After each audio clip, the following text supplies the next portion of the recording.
Hi అండి, welcome to మీరాస్ kitchen Telugu వంటలు. ఈరోజు మన ఛానల్లో ఒక మంచి కర్రీ చూద్దామండి. దీనికోసం ముందుగా మసాలా తయారు చేసుకుందామండి. ఫ్రెష్గా తయారు చేసుకున్న మసాలా అయితే చాలా బాగుంటుంది.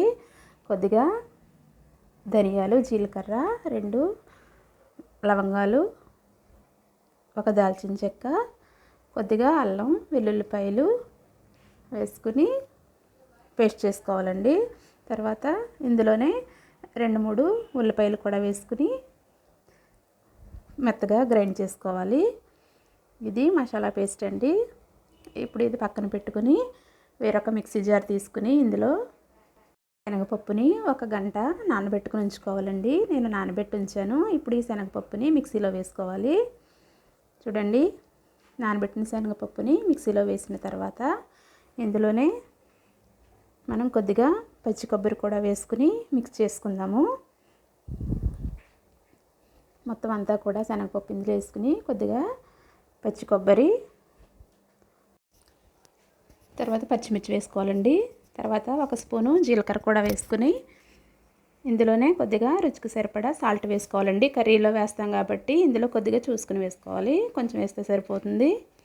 ఇలా వేసుకుని మొత్తం ఇదంతా కూడా పేస్ట్ చేయాలి. ఇందులో ఇంకా వాటర్ కూడా ఏమీ వేయనవసరం లేదండి. మళ్ళీ మెత్తగా అయిపోతుంది అది వాటర్ వేస్తే. ఈ విధంగానే గ్రైండ్ చేసుకోవాలి.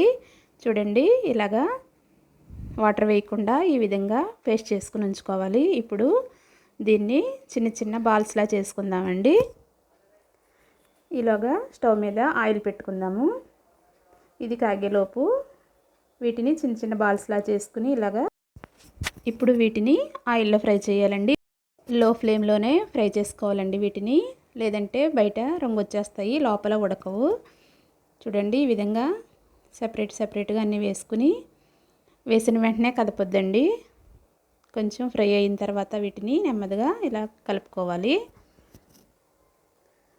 ఒక 3 నుంచి 4 నిమిషాలు ఫ్రై చేసుకోవాలండి. లో ఫ్లేమ్లో పెట్టుకుని వీటిని ఫ్రై చేయాలి. ఇలా గోల్డెన్ కలర్ వచ్చే వరకు కూడా వీటిని నెమ్మదిగా ఫ్రై చేసుకోవాలండి. ఇప్పుడు వీటిని వేరొక ప్లేట్లోకి తీసేసుకుందాము. ఇవన్నీ కూడా ఇలాగే ఫ్రై చేసుకోవాలి. మిగతావి కూడా ఇలాగే ఫ్రై చేసుకుని తీసుకోవాలి. ఇప్పుడు కర్రీ ఎలా చేయాలో చూద్దామండి.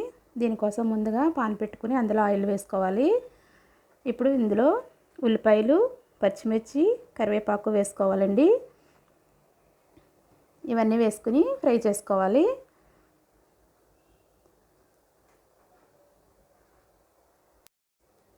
సాల్ట్ కూడా ఇప్పుడే వేసేసుకోవాలండి. ఈ క్లిప్ ఎక్కడ మిస్ అయింది. వేసి ఫ్రై చేయాలి. కొంచెం ఉల్లిపాయలు ఫ్రై అయిన తర్వాత ఇంతకుముందు మనం చేసి పెట్టుకున్న మసాలా పేస్ట్ ఇందులో వేసేసుకోవాలండి. వేసేసుకుని బాగా ఫ్రై చేసుకోవాలి.